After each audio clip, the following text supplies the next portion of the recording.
stars of Philippine cinema. Please welcome Mr. Roderick Paulape and Miss Gladys Reyes.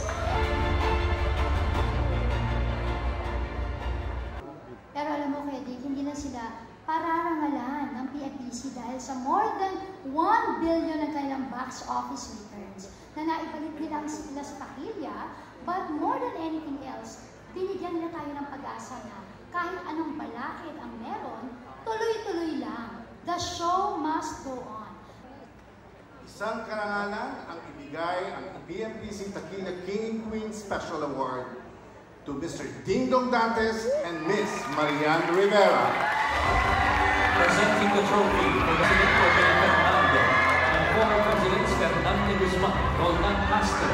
Presenting the additional award of 155-inch TV, bouquet and lei from Honorable Marcos Mamay, Mayor of Nulungan, Lanao del Norte, Executive Advisor of Actors Guild of the Philippines.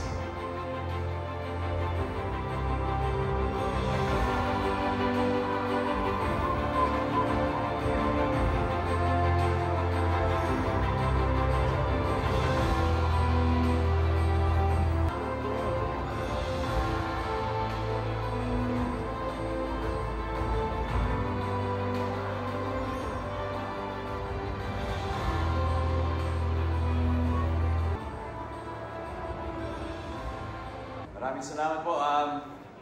Unang-una, happy 40th sa PMPC. Happy 40th. Napakagandang souvenir po nito sa inyong 40th at talagang isa sa puso namin ito. We really appreciate this recognition. Sa mga kasamahan po namin sa industriya, magandang gabi po sa inyo. Alam niyo